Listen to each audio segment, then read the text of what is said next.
We would like to send out a special thanks to HelloFresh, America's #1 meal kit, for sponsoring this episode.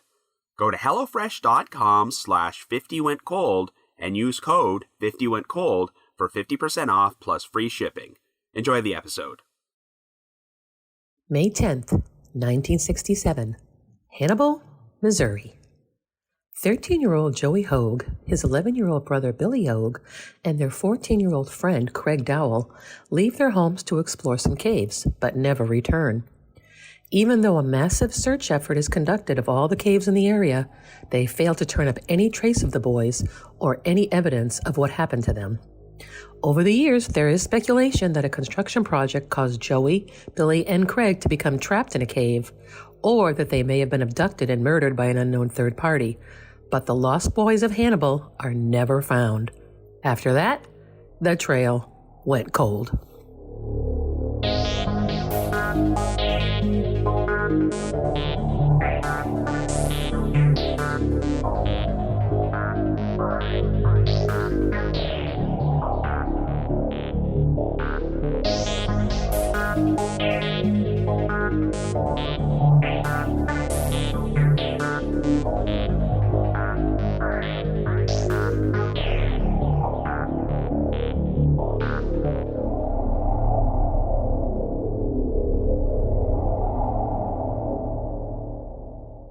Hello everyone, and welcome to our latest episode of The Trail Went Cold.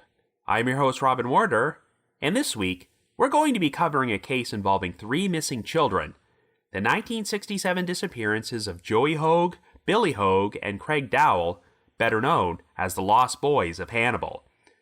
That voice you just heard narrating our intro was Christine True, the latest winner of our most recent Trail Went Cold listener voiceover contest, so thank you very much, Christine. This is a recurring monthly contest which we've been carrying on for 6 years now, so if you'd like to enter and haven't already done so, I will be providing instructions near the end of this episode. Anyway, the Lost Boys of Hannibal was the case that Christine requested I cover when she originally entered this contest. It's an incredibly tragic story which took place 56 years ago in the town of Hannibal, Missouri, which is best known for being the childhood home of one of the most iconic writers of all time, Mark Twain. Unfortunately, the other thing Hannibal is famous for is this case, which wound up receiving national attention when it originally happened. Since there were a lot of caves in the Hannibal area, Joey Hoag and his younger brother Billy developed a fascination with exploring them, but after leaving on an outing with their friend and neighbor Craig Dowell, the 3 boys vanished without a trace, and it was instantly assumed that they may have become trapped in a cave. An extensive search effort was launched which drew volunteers from all over the United States, but this would mark the very first time in American history when a search and rescue operation failed to recover a person who had gone missing inside a cave. And the fact that it involved 3 missing persons only made the story even stranger. Since there was a major construction project taking place in Hannibal at that time, it has been theorized that this may have caused an accidental cave-in which buried the boys and made it impossible to find the remains. But since there is no concrete evidence pointing to any theory, the possibility of them becoming the victims of foul play has not been completely ruled out. As part of my research, one of my most valuable resources was a book titled The Lost Boys of Hannibal Inside America's Largest Cave Search, which was released in 2017 by author John Wingate, who had grown up in Hannibal and was 13 years old when the disappearances took place.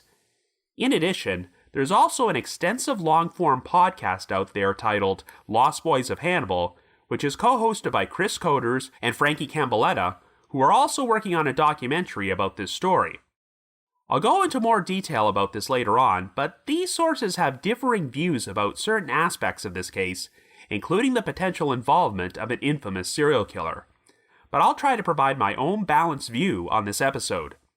Anyway, before we get started, just a quick reminder that The Trail Went Cold is a weekly podcast, which is currently available for download on several platforms, including Apple Podcasts, Google Podcasts, and Spotify. So if you like this podcast, be sure to subscribe to it, and please leave us a rating or review on any of those sites to help spread the word and garner us more exposure.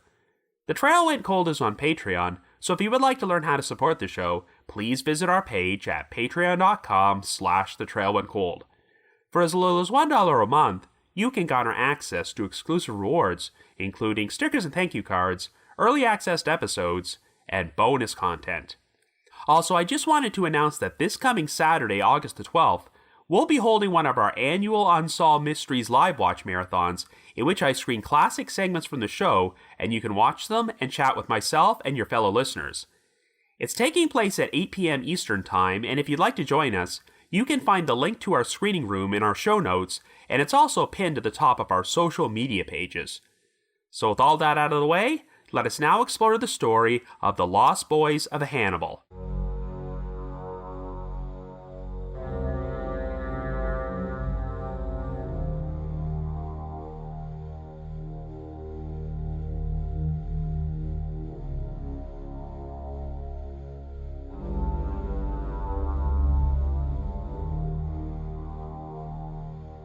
Our story begins in 1967 in Hannibal, Missouri, a town located along the Mississippi River in both Marion and Rawls counties, which had a population of just under 20,000 at that time. Nicknamed America's hometown, Hannibal is most well known for being the childhood home of Samuel Langhorne Clemens, who grew up there and went on to become one of the most famous writers of all time under his pen name, Mark Twain. Twain's novel, The Adventures of Tom Sawyer, and its sequel, The Adventures of Huckleberry Finn, were both set in the fictional town of St. Petersburg, Missouri, which is based on Hannibal. As a result, Hannibal has its own section called the Mark Twain Historic District, and one of their most popular attractions is the Mark Twain Boyhood Home and Museum. However, Hannibal is also well known for its caves, as one of the big plot points in The Adventures of Tom Sawyer are when the title character and his friend, Becky Thatcher, get lost inside a cave for several days. Before they are rescued, they wind up crossing paths with the story's villain, Injun Joe, who gets trapped in the cave and dies of starvation, and this eventually leads to Tom and his friend, Huckleberry Finn, discovering some stolen gold Joe had hidden inside there. The cave in the story is named McDougal's Cave, which was based on a real cave in Hannibal called McDowell's Cave, but following the success of the novel, it would be renamed Mark Twain Cave. For the past 137 years, it has been one of Hannibal's biggest tourist attractions and became a registered National Natural Landmark in 1972. So, needless to say, a lot of Hannibal's young residents grew up having a fascination with caves, as many of them had lengthy passageways which often connected to each other. Anyway, our three central figures in this story are 13-year-old Joel Hoag, who goes by the name Joey, his 11-year-old brother William Hoag, who goes by Billy, and their 14-year-old neighbor Edwin Craig Dowell, who goes by his middle name. Joey and Billy's parents are Mike and Helen Hoag, who have a total of 7 sons and 4 daughters. Mike and Helen own a popular restaurant on Main Street called Hoag's Tavern, and the residence is located on Fulton Avenue. As for Craig Dowell, he lives with his family on Union Street, right behind the Hoag residence, and ironically enough, his mother works as a cook at the Becky Thatcher restaurant. Joey was known for being a fairly serious and grounded child who loved looking at the stars through his telescope and dreamed of becoming an astronaut someday, whereas Billy was known for being mischievous and adventurous and a major influence on his older brother. Craig was described as being a very nice but quiet kid who would sometimes come across as a bit of a loner who liked to keep to himself. At this particular point, Joey and Craig are 8th graders at Hannibal Junior High School, while Billy is still attending A.D. Stoll Elementary School. During the late afternoon of May the 10th, the 3 boys returned to their respective homes from school. Mike and Helen Hoag were out shopping at the market, so Joey and Billy crossed paths with their 16-year-old sister, Debbie Hoag, who went by the nickname Dee Dee. Before she left, Helen had instructed Dee Dee and her 15-year-old brother Tim to keep an eye on Joey and Billy and not let them leave the yard. The south side of Hannibal had a number of high hills with caves, many of which were connected to each other.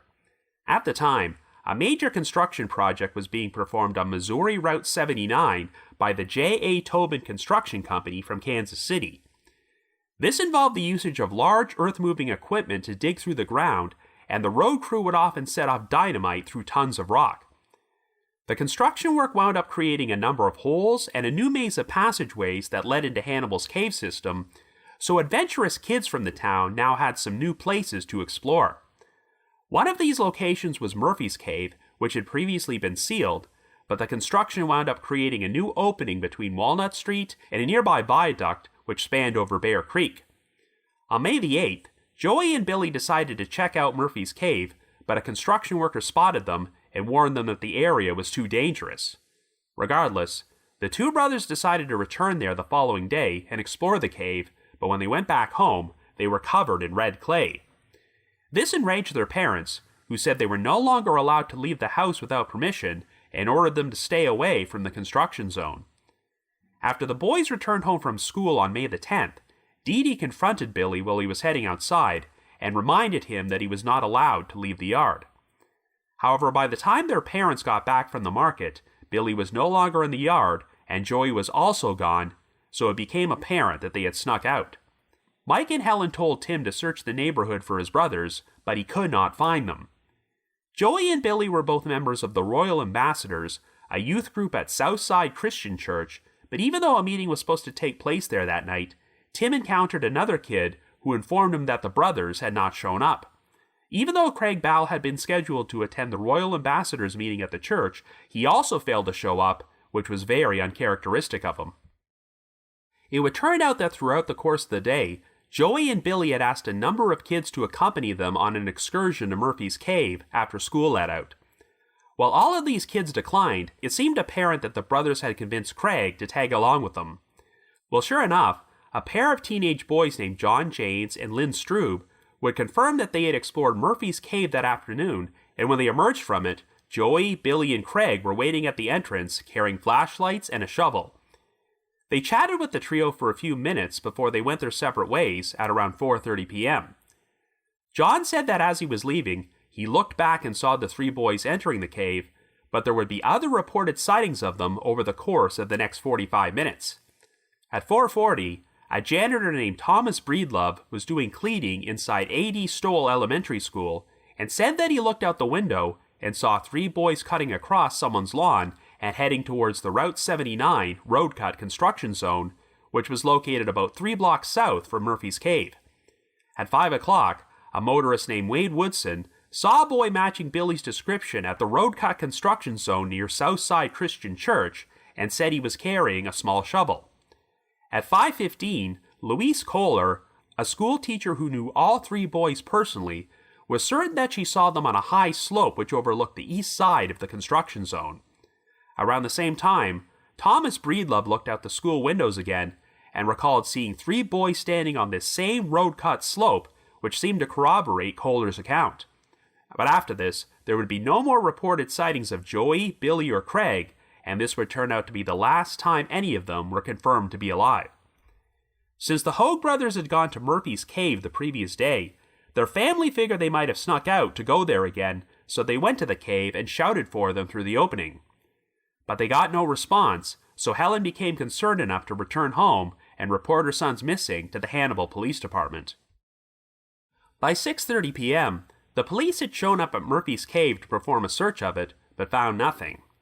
As a precaution, all trains which had left Hannibal after 4:40 that afternoon were stopped and searched, but there was no sign of the three boys. It seemed very unlikely that they had decided to run away, because when Craig returned home from school, he changed his pants before leaving again, but left behind money in the pocket of his old pants. Since it had rained earlier that day, there was fear that if the boys had gone inside one of the caves to explore them, moisture could have weakened the soil and caused the ceiling to collapse on them. In fact, it started raining again during the late evening hours, creating even more concern that a collapse might take place.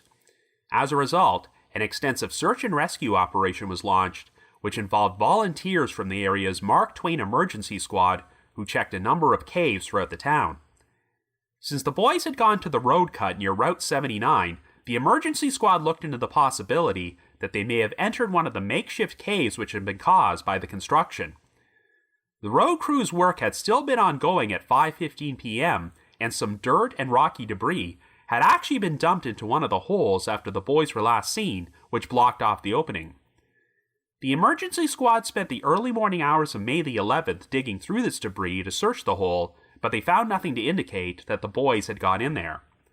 Squad member Woody St. Clair would later describe how challenging it was to search all these caves by stating, quote, "There were many passages that just ended, so you didn't know if it was a recent collapse or had always been that way.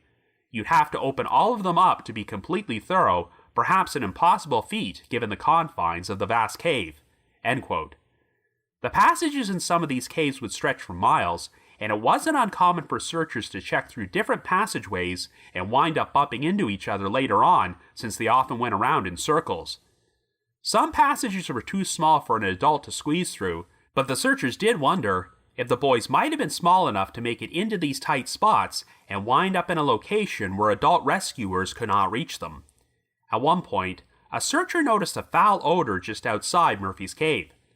Even though many people believed it was nothing more than the smell of an animal who may have died in the nearby woods, St. Clair personally thought it might be human decomposition. Unfortunately, searchers were never able to track down the source of the odor. Since the boys could not be found, the National Guard and the FBI were brought in to assist with the search, along with the Speleological Society of America, aka the SSA, a newly formed cave search and rescue organization based out of Washington, D.C. Run by President William Karras, the SSA consisted of professional cave searchers, and their efforts to find Joey, Billy, and Craig would lead to what was at that time the largest cave search in the history of the United States. As a result, the Lost Boys of Hannibal would become a major story which received media coverage all over the country. Since the searches of Murphy's Cave came up empty, much of the focus was placed on the all-new cave network which had recently been unearthed by the construction work at the road cut near Route 79. The day before the boys went missing, Billy had told another local family that he and his brother were planning to explore a cave at the base of the hill below Lover's Leap, a scenic overlook located directly across from the corner of Route 79 and Fulton Avenue. Lover's Leap stood 300 feet above the Mississippi River, and a bulldozer had recently broken the dirt off the hillside and created a new hole. However, this particular opening, as well as many of the others in the road cut construction zone, could not be accessed without a ladder. A homemade ladder was found in the Hoag's basement, which had red clay mud samples on it, so it seemed apparent that the brothers had already used this ladder to access these caves prior to May the 10th. Even though many of the new openings at the road cut were inaccessible, there were a couple of new walk-in caves in the area, and searchers felt that sections of these caves appeared they were going to imminently collapse due to the ongoing construction work. So of course, there was fear that the boys could have been the victim of an accidental cave-in and were buried under some rubble. Since they were seen carrying a shovel before they disappeared, there was also speculation that the boys attempted to use it to dig their own tunnel to explore, but wound up getting trapped inside. Searchers would recall finding sections of the caves where the ceilings were made out of red clay instead of shale. If the boys had disturbed a weakened section of one of these clay ceilings, perhaps by using the shovel they had been carrying, this could have caused the ceiling to collapse and bury them beneath debris. Another theory was that the boys could have become trapped in an area known as a dynamite bubble. Sometimes, a dynamite blast does not always cause a cave ceiling to instantly collapse and only weakens it, so if the boys had wandered into one of these areas and touched the ceiling, it easily could have collapsed on top of them. 3 days after the boys went missing, an emergency squad member found a sock in a rock quarry, and when Craig's stepbrother looked at it, he believed that the sock was Craig's. However, since the sock was a popular, widely worn brand, there was no definitive proof that it belonged to Craig or the Hoag brothers or had any relevance to the case. One searcher named Lloyd Atwood became convinced that the boys might have become trapped on a lower level of Murphy's Cave, which was not thoroughly searched because of inadequate air inside the passage. Atwood believed that he had seen some unexplained shadows in the entranceway to this lower level, which may have been the boys, so drilling and digging was performed in this area. While it wound up uncovering a small area which appeared to be a larger intersection of several passages, no one was there. Unfortunately, in spite of the extensive search effort, no trace of Joey, Billy, or Craig could be found in any of the caves. This event wound up making American history, as it marked the first time a search and rescue operation for someone who had become lost inside a cave failed to recover the victim, dead or alive. And of course, what made this situation all the more unusual is that it involved 3 unrecovered victims, not just one. The search operation was eventually called off, but in tribute to the missing boys, the Route 79 road cut system was formally named Lost Boys Cave by the Missouri Speleological Survey, and all cave openings within the Hannibal city limits were closed. Shockingly, while the disappearances of Joey and Billy were tragic enough, Mike and Helen Hoag would be forced to endure the loss of 2 more sons over the next decade. On February the 4th, 1968, less than a year after his younger brothers went missing, 25-year-old Michael Hoag Jr. was killed in a car accident in Lexington County, South Carolina.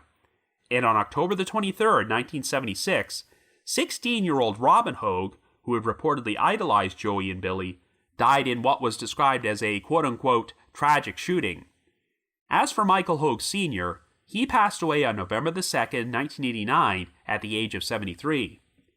On May the 10th, 1992, to commemorate the 25-year anniversary of their disappearances, a memorial service was held for Joey, Billy, and Craig, in which a granite memorial marker for them was placed on top of Lover's Leap.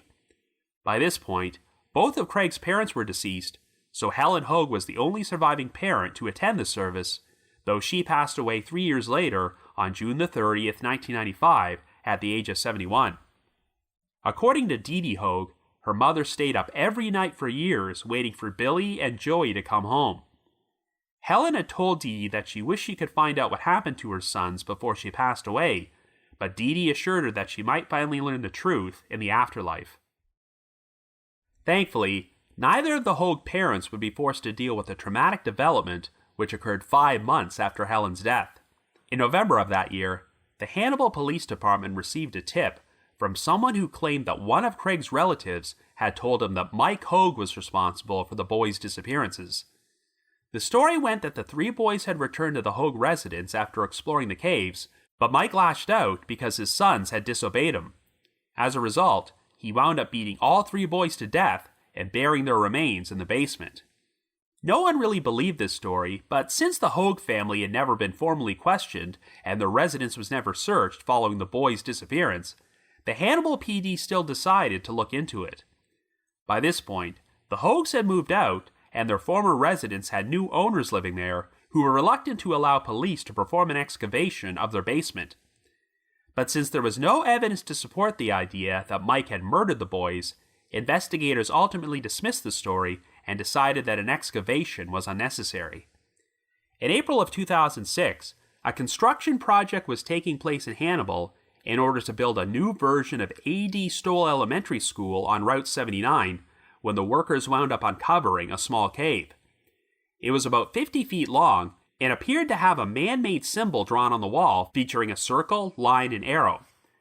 A search was performed of this cave in order to see if the 3 missing boys might have wound up there, but nothing was found. Over the past few decades, a number of anniversary articles have been published about the Lost Boys of Hannibal, with Dee Dee usually functioning as the Hoag family's spokesperson. Dee Dee said that the disappearance of her brothers caused her to have a lifelong struggle with chronic anxiety and claustrophobia, and she also suspected that the 3 boys may have fallen into one of the openings at the road cut and were unknowingly sealed in there by the equipment that was being used by the construction workers. One prevalent rumor which is always spread throughout the Hannibal area is that the boys might be buried beneath the southbound lanes of Route 79 near Lover's Leap. But while many local residents believe that the boys perished after becoming lost or trapped inside a cave, the possibility of them being abducted and murdered has not been completely ruled out, and I will be discussing this theory in further detail very soon. Sadly, Dee Dee passed away in February of 2018 at the age of 67, and she was also preceded in death by 2 of her other brothers, Tim and Fred. Of the 11 Hoag children, only one of the sons, Dan, and 3 of the daughters, Bobby, Linny, and Denise, are currently still alive. But after 56 years, there's still no conclusive answers about what happened to Joey, Billy, and Craig, so the mystery of the Lost Boys of Hannibal continues to remain unsolved. So I guess you could say, the trail went cold. But before we continue, we would like to send out a special thanks to our sponsor, HelloFresh. While we are finally reaching the end of summer and transitioning into fall, we're going to have many places to be. And needless to say, standing in the checkout line is not one of them, which is why you should leave your meal planning and grocery shopping to HelloFresh. With pre-portioned ingredients and easy step-by-step recipes delivered to your door, you'll wind up saving so much time and cut out the hassle. That's why it's a great idea to go to hellofresh.com/50wentcold and use code 50wentcold for 50% off plus free shipping. And instead of calling for delivery, it's a better idea to get HelloFresh, which is 25% cheaper than takeout and less expensive than grocery shopping too. All you have to do is choose your recipes and receive fresh, pre-portioned ingredients, which will allow you to get cooking quickly. And another key to dinnertime success is variety, which HelloFresh definitely provides, since you have no less than 40 chef-crafted recipes to select from every week. From family-friendly to fit and wholesome, you'll always find new and exciting recipes to try and love. As an example, I recently had a HelloFresh meal which was a combination of two of my favorite foods, bacon-wrapped salmon, which comes with a delicious side of potatoes and broccolini, and is also topped with tarragon cream. Preparing this tasty meal is so easy that it can be done in only 35 minutes, and you'll never have to utter the dreaded phrase, I guess you could say, the meal went cold. So go to hellofresh.com/50wentcold and use code 50wentcold for 50% off plus free shipping. Once again, that's hellofresh.com/50wentcold and the promo code is 50wentcold. Thank you and enjoy the rest of this episode.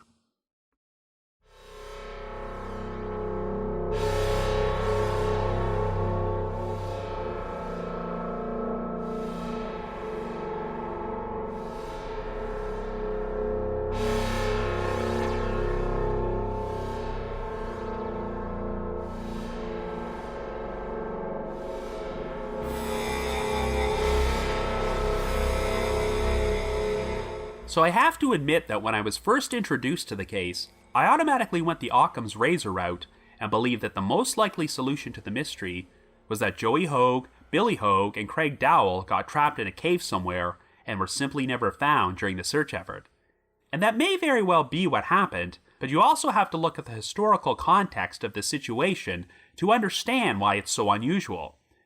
I mentioned earlier that this marked the first time in the history of the United States in which a search and rescue operation failed to recover a person who had gone missing inside a cave. I mean, there had been past documented rescue attempts like this where a victim was found deceased, but here, the largest cave search of all time not only failed to find any trace of one victim, it failed to find any trace of three. Yes, if the three boys happened to be together when a cave collapsed on them, that would definitely explain why they were never found, but regardless, I always find it very disturbing when multiple people happen to disappear simultaneously. For another famous example of this, just look at the Springfield 3 disappearance from 1992, which also took place in Missouri, about 240 miles away from Hannibal. Any way you look at it, unless Joey, Billy, and Craig all somehow managed to run away and start a new life, which seems pretty much impossible, there are no good options in this case. The idea of these boys being abducted and murdered is horrible enough, but is it any worse than the idea of them being trapped in a dark, enclosed cave and slowly dying of starvation and dehydration? Of course, given that Hannibal's tourism industry is based around the life of Mark Twain, and the plotline of The Adventures of Tom Sawyer involves children exploring caves, it's not hard to imagine why any kid growing up in this town would develop a fascination with the subject. I mean, Joey, Billy, and Craig were told multiple times by their parents to stay away from the caves because they were dangerous, but given their ages, I'm sure that only brought out their rebellious streak and made them all the more intrigued to explore them. Hell, in the novel, even though Tom Sawyer experiences a terrifying ordeal by getting lost in McDougal's cave for several days, he still decides to go back in there on another adventure once he realizes it contains hidden gold. The story of the Lost Boys of Hannibal could easily have been turned into a Mark Twain-esque novel, but the problem, of course, is that the real-life story does not contain a happy ending, or any ending for that matter. Even though Billy was 2 years younger than Joey, it sounds like he was a major influence over him, and while Joey was a lot less mischievous than his brother, he would not hesitate to tag along with him on his adventures. I find it pretty heartbreaking that Joey had a major fascination with space travel and dreamed of becoming an astronaut, but did not live long enough to witness what should have been a momentous occasion for him, and that's the first moon landing, which took place 2 years after he went missing. And while this likely has nothing to do with the main story, it's worth noting that in August of 1966, 9 months before he vanished, Joey had reported seeing a UFO in the sky over Lover's Leap and made a drawing of it. Since this turned out to be near the last location where the boys were seen alive, you can see why UFO abduction has even been pushed forward as a possible theory for their disappearances. Anyway, to add further historical context to the situation, Hannibal had actually experienced another similar event like this nearly a century earlier when 5 boys, ages 9 to 13, got lost in a newly uncovered cave in April of 1873. Once again, a lot of construction was taking place in Hannibal at that time, and the cave had recently been unearthed by some quarry workers, so these 5 adventurous boys decided to go in there. They had been carrying candles with them, but got lost in the darkness when the candles went out. But thankfully, once a search effort was launched, the boys were all found safely several hours after they were reported missing. That search and rescue operation was nowhere near as extensive as the one performed for the Lost Boys of Hannibal in 1967, so I think this comparison only added to the surprise over no trace of these boys ever being found.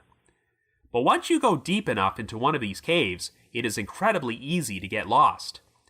In John Wingate's book, The Lost Boys of Hannibal, Inside America's Largest Cave Search, he makes reference to another incident which took place in June of 1961, when 16-year-old Ed Owen and his 15-year-old brother, Ron Owen, decided to explore Murphy's Cave alongside 2 of their friends. It provides a vivid account of how the 4 boys got lost and walked around in circles for several hours until they miraculously found their way out. They first entered the cave by tying one end of a big ball of heavy string to the outside and gradually unwound it as they went further in, but they eventually reached the point when they ran out of string and decided to keep going on their own. But of course, they soon got lost, and the only reason they found their way out is when they eventually came back and found the end of the string and followed it back to the entrance.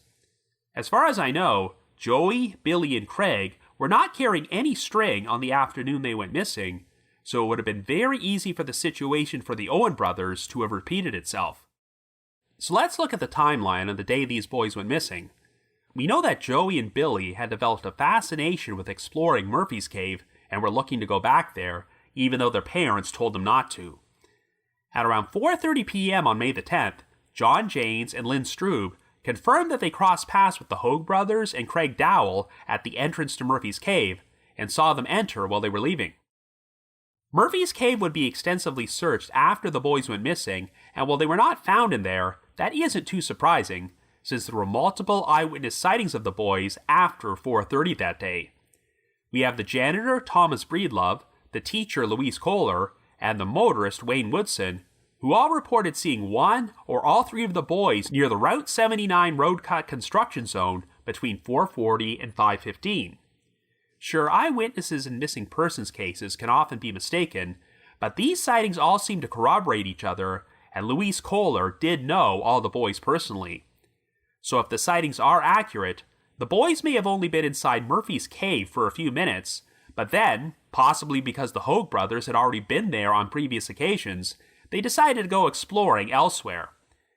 This is why one of the most prominent theories is that they entered one of the freshly unearthed caves at the road cut construction zone, but since construction work was still going at that point, they may have accidentally been sealed inside or were buried underneath some debris caused by a cave-in. That's a pretty horrible way to die, but I guess the silver lining is that at least it would have been instantaneous and did not involve the boys dying a slow death over a prolonged period of time. But of course, this theory is pure speculation, because no one can verify actually having seen the boys entering any of the caves at that location before they disappeared. There was an interesting alternate scenario presented by a Hannibal resident named Leo Bledsoe, who lived near Murphy's Cave. I mentioned earlier that the opening to the cave was located near a viaduct which ran over Bear Creek and was also under construction at that time. The day before the boys went missing, Bledsoe was certain that he had seen all 3 of them walking over some narrow boards which spanned over a 6-foot gap between a roadbed and the viaduct's deck.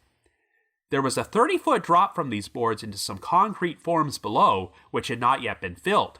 So, theoretically, if the boys decided to return to that location on May the 10th and walked over the boards again, could they have fallen off or caused the boards to break?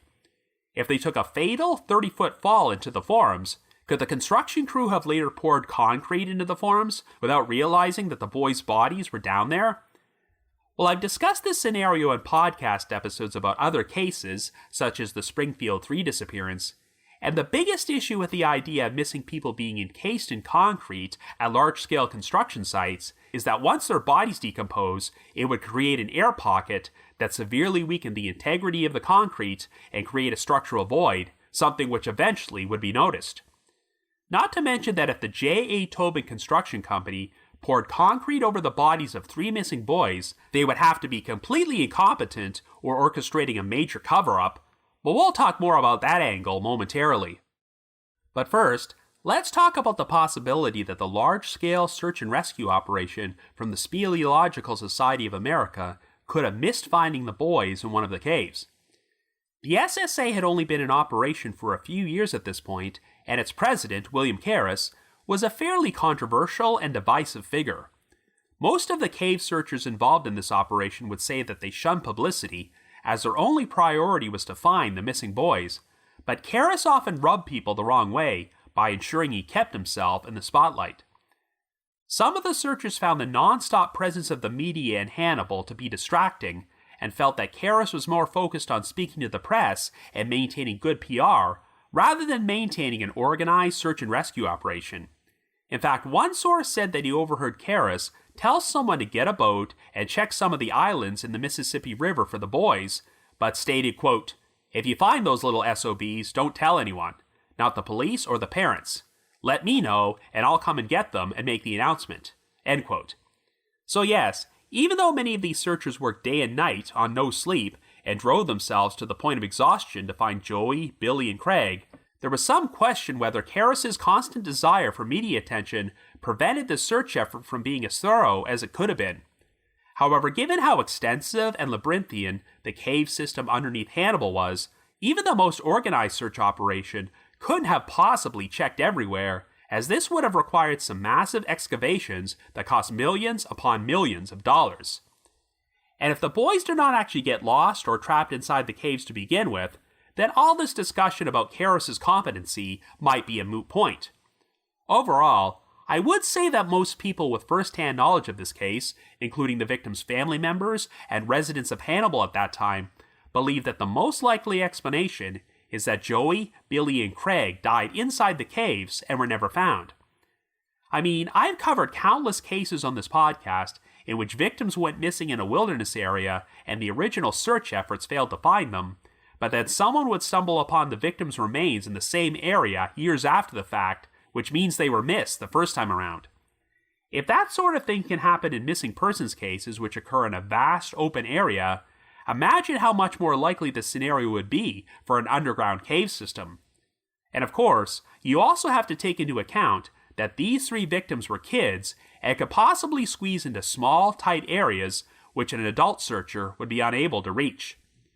Right before the boys went missing, John Janes had encountered them after exploring Murphy's Cave, and here's a quote John shared about the cave's interior. Quote, "The passages were very small, branching this way and that, and we had to crawl on our belly to get through some of them. We could sit up in some areas, but none of the areas in this particular part of the cave were high enough to stand." End quote. But since there is no concrete evidence to support any particular scenario, we do have to explore alternate possibilities besides the boys simply getting lost or trapped. The local newspaper, the Hannibal Courier-Post, has always provided extensive coverage of this story, and in 2012, they published a 45-year anniversary article which featured a number of comments from a man named Greg Henderson, who was 11 years old at the time the boys went missing and a good friend of the Hoag brothers. Greg made a number of wild claims in this article, which I have not seen in any other sources, as he was not interviewed or even mentioned in John Wingate's Lost Boys of Hannibal book. Greg was one of many kids who declined the Hoag brothers' offer to accompany them to the caves on the day they went missing, but he expressed his surprise that Craig went with them, stating, quote, "Craig Dowell, he was an acquaintance. I don't think he was really good friends with Joey, but he wasn't no big friend of Billy and I can tell you that. What I don't even get is why he was even with them. I can never understand that." End quote. Well, the Lost Boys of Hannibal book paints a different picture of Craig's relationship with the Hoag brothers, as they were depicted as good friends who hung out together all the time, so it would not have been unusual for Craig to accompany them on an excursion to the caves. Greg Henderson also made this very odd statement, quote, "It would be quite interesting if you could go down and dig in that hole. My own opinion is you're going to find Billy and Joey. Where you're going to find Craig, I don't know. I think something bad happened to him." End quote. Wait, so is he trying to imply that Billy and Joey got trapped in the caves, but something completely different happened to Craig? Did Craig split off from the brothers before they entered the caves, and then just happen to get murdered by someone else? If so, that would be one hell of a coincidence.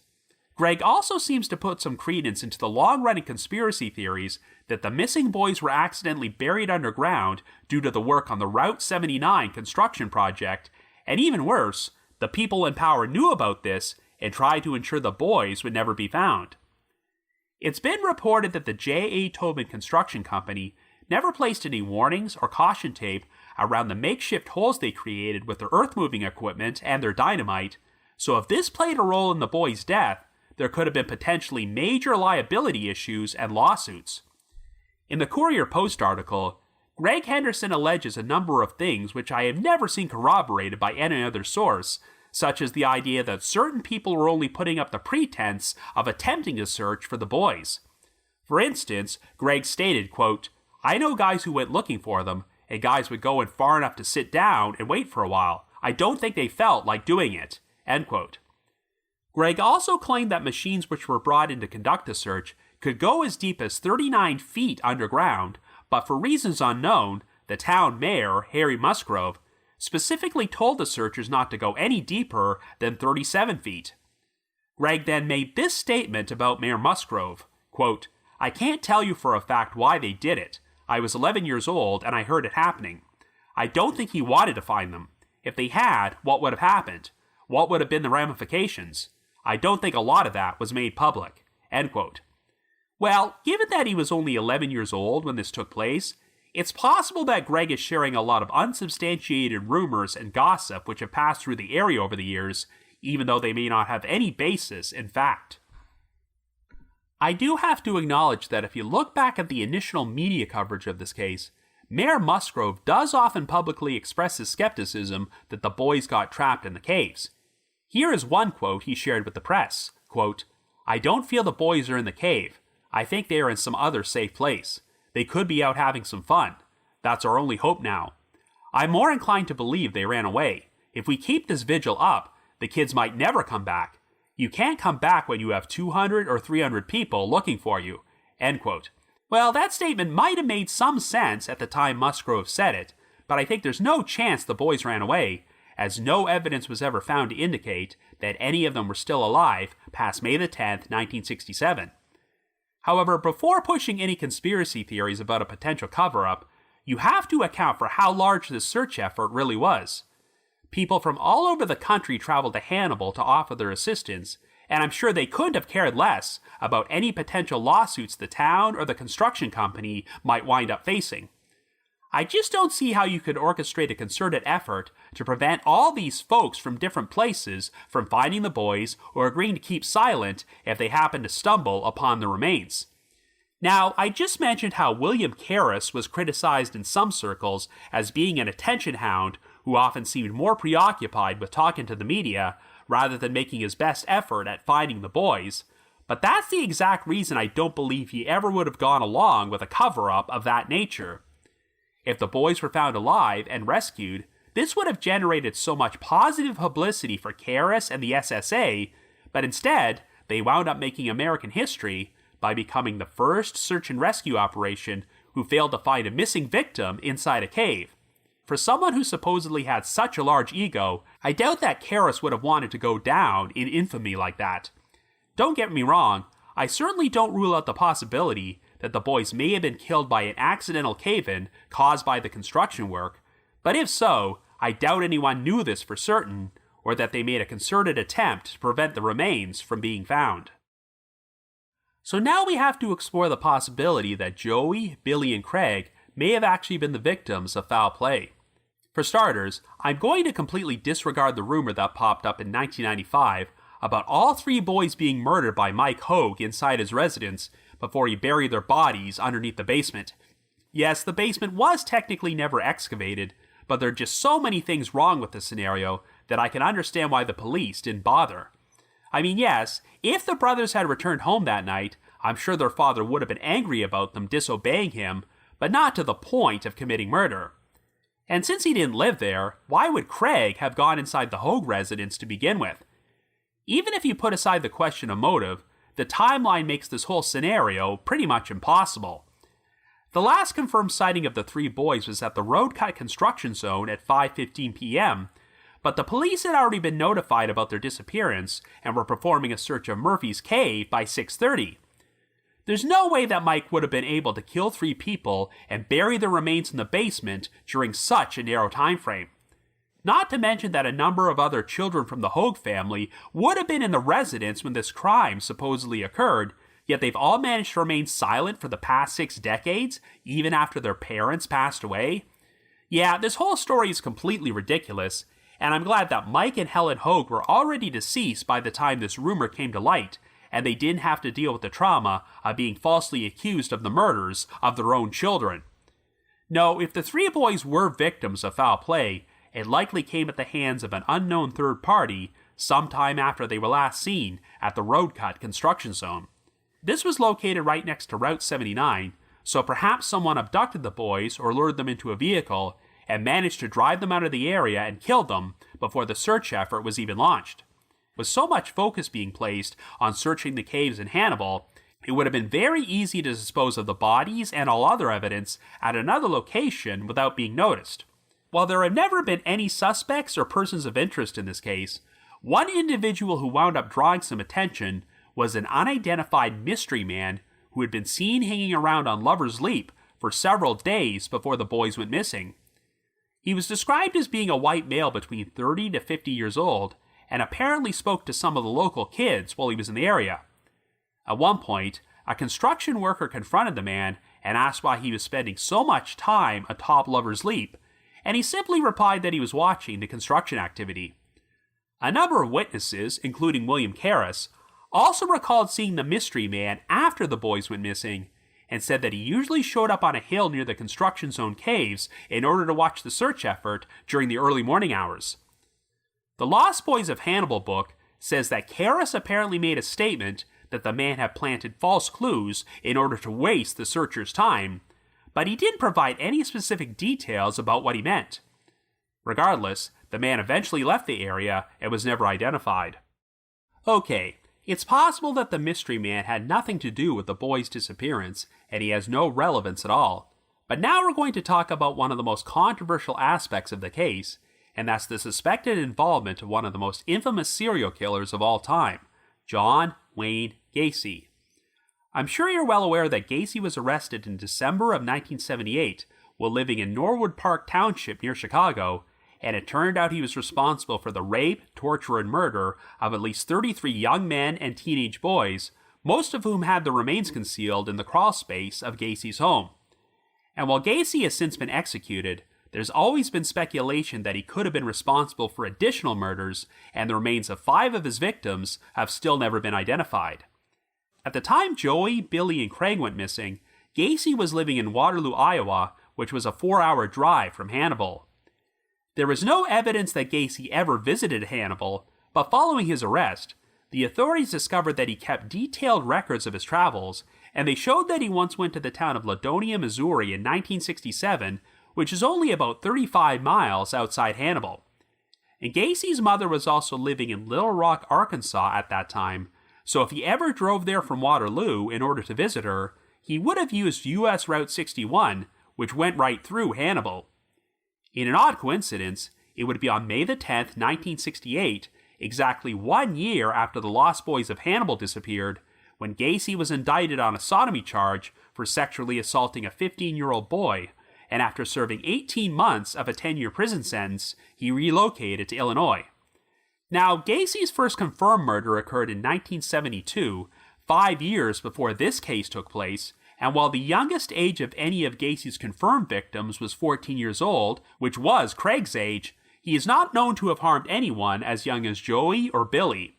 When John Wingate published his Lost Boys of Hannibal book in 2017, he devoted a section to exploring the possibility that Gacy was involved in the boys' disappearance, and may have even been the mystery man seen on Lover's Leap.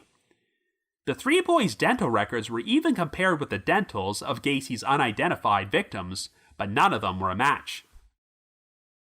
Now, if the Gacy connection had ended there wouldn't be much controversy, but in 2019, Wingate decided to explore this theory even further by releasing a follow-up book titled Souls Speak: Missing Children Reveal Their Serial Killer from Beyond.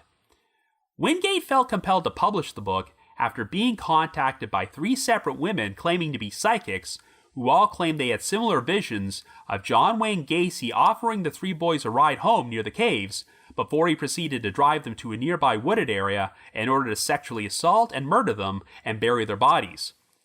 Wingate said that he became convinced of their stories since the 3 women apparently corroborated each other's findings independently, and 2 of them flat out said that Gacy was the aforementioned mystery man seen on Lover's Leap. It's worth noting that the Lost Boys of Hannibal book contains an odd section involving Louise Kohler, the school teacher who was one of the last witnesses to see the boys alive. Kohler claimed that 2 days after they vanished, she brought her mother to the road-cut construction zone in order to check out the search effort. While standing next to a redbud tree in a grassy area between the construction zone and the Southside Christian Church, Kohler's mother, who claimed to be psychic, suddenly said, quote, "They're below us. Why don't they dig there? They're still alive calling for help. I can feel it. I feel they're weak, but still alive." End quote. Even though Kohler said she shared this information with the searchers, they pretty much ignored her and never performed an excavation on the area that her mother had pointed out.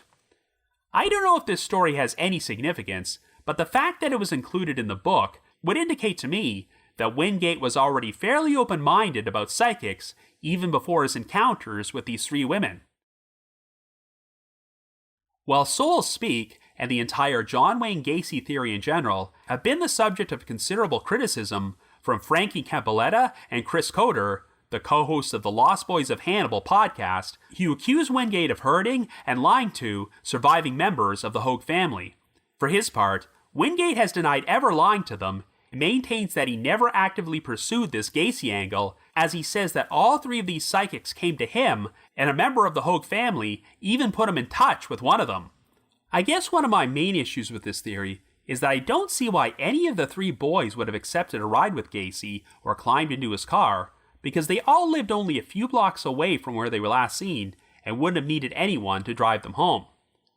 All I'll say is that I'll need a lot more conclusive evidence than the word of a few psychics in order to believe that John Wayne Gacy was responsible for killing these boys.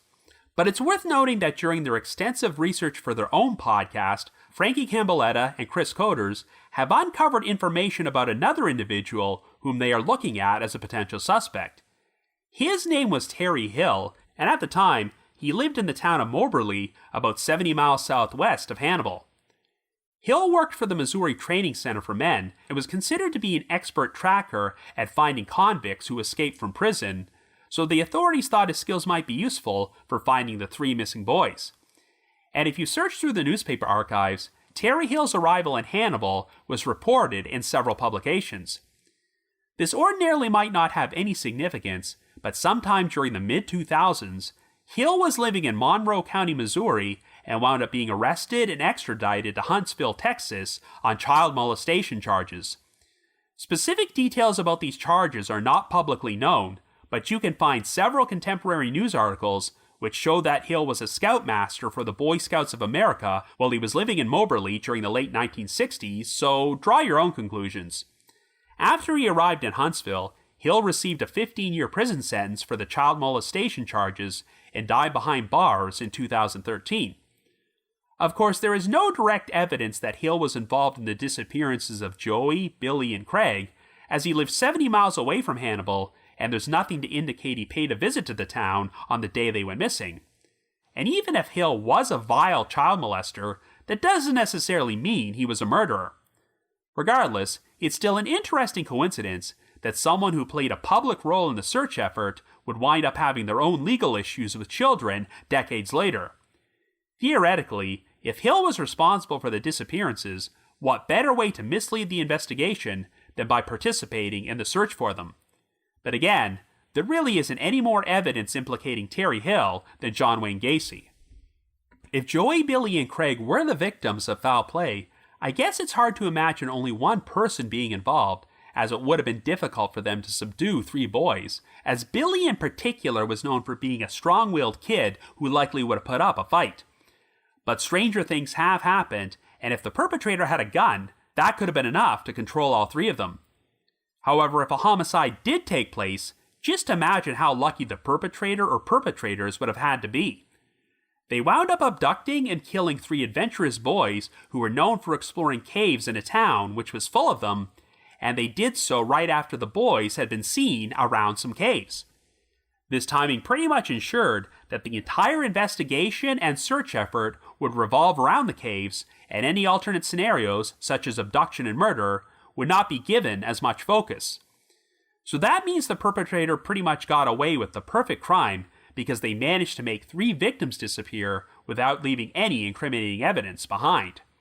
Overall, while I can't completely discount the possibility of foul play, I do think the most logical explanation is that Joey, Billy, and Craig all perished in one of the caves, and the remains were simply missed during the search effort. If they died as the result of some sort of cave-in and were buried underneath a pile of debris, or they managed to become trapped in a section that was difficult for adult searchers to reach, then you can understand why they were never found. Regardless of what actually happened, the whole situation was a major tragedy for both the Dowell and Hoag families, particularly Mike and Helen Hoag, who were preceded in death by 4 of their 11 children, who all died at young ages. At this moment, only 4 of the Hoag children are still alive, and it would be nice to get them conclusive answers someday. I know that the Lost Boys of Hannibal podcast is helping keep this story in the spotlight, and I mentioned during the intro that the co-host has spent the last several years working on a documentary. I have no idea when it will be completed or released, but it may help bring an all-new fresh set of eyes to the case. Even if there was no foul play involved, this story is still a cautionary tale about what can happen if children attempt dangerous activities, so it's important that the memories of Joey Hoag, Billy Hoag, and Craig Dowell are not forgotten. Regardless, this is still an unsolved mystery, so if you happen to have any information about the disappearances of the Lost Boys of Hannibal, please contact the appropriate authorities. Anyway, another special thanks to listener Christine True for narrating the opening of this week's episode. If you've already entered our listener voiceover contest before, you are automatically eligible for our next random drawing, so you don't have to do anything.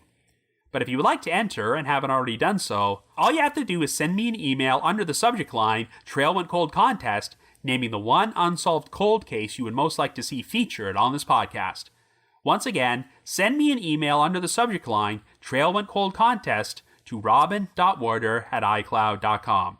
That's robin.warder@icloud.com. Another reminder that The Trail Went Cold is on Patreon, so please visit patreon.com/thetrailwentcold to learn how you can support our podcast and become eligible for some pretty neat rewards. Over the past 5 years, our Patreon page has released dozens of exclusive bonus episodes, which are all currently available in our archives. This past month, I released a follow-up to a popular Patreon episode I released last year, where I discussed my top 10 favorite movies inspired by true crimes. I've also dropped an exclusive bonus episode from my spin-off podcast, The Path Went Chilly, in which myself and my 2 co-hosts, Jules and Ashley, discuss the 1985 disappearance of George Owens. And for our patrons in Tier 3, I've recorded another new audio commentary track, which can be played over a classic episode of Unsolved Mysteries, and we now have over 50 of these commentary tracks in our archives. I'd also like to take a few moments to thank our most recent listeners who have signed up with us on Patreon this week, and they are Jason and Bogus Billy. Thank you so much for your support. And once again, I just wanted to remind everyone that this coming Saturday, August the 9th, at 8 p.m. Eastern Time, we'll be holding one of our annual Unsolved Mysteries live watch marathons, in which I screen classic segments from the show, and you can watch them and chat with myself and your fellow listeners. If you'd like to join us, you can find the link to our screening room in our show notes, and it's also pinned at the top of our social media pages. Once again, it's taking place this coming Saturday at 8 p.m. Eastern Time, and I hope to see you there. Anyway, The Trail Went Cold will also be appearing on Podcast Row at CrimeCon, which is being held from September the 22nd to the 24th at the World Center Marriott in Orlando, Florida. Our podcast has a specialized promo code which can be used to get a special 10% discount on tickets, so in order to do so, please visit crimecon.com and use the special promo code COLD23. That's COLD23. And in just over 2 weeks, The Trail Went Cold will also be appearing at the True Crime Podcast Festival, which is taking place from August the 25th to the 27th at the Doubletree by Hilton Hotel in Austin, Texas. We've got a specialized promo code which you can use in order to get a 15% discount on tickets, so please visit their website at truecrimepodcastfestival.com and use our promo code TRAIL. Once again, that's truecrimepodcastfestival.com and the promo code is TRAIL.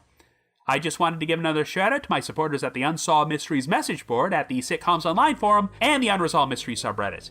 I need to provide a big thanks to McGill Foote, who edits and assembles this podcast together for me, and Vince Nitro, who composes the era music you hear on every episode. If you haven't already, you can like us on Facebook, follow us on Twitter, or leave us a rating or review on Apple Podcasts, Google Podcasts, or Spotify. So have yourselves a great week, and join us next Wednesday for another brand new episode of The Trail Went Cold.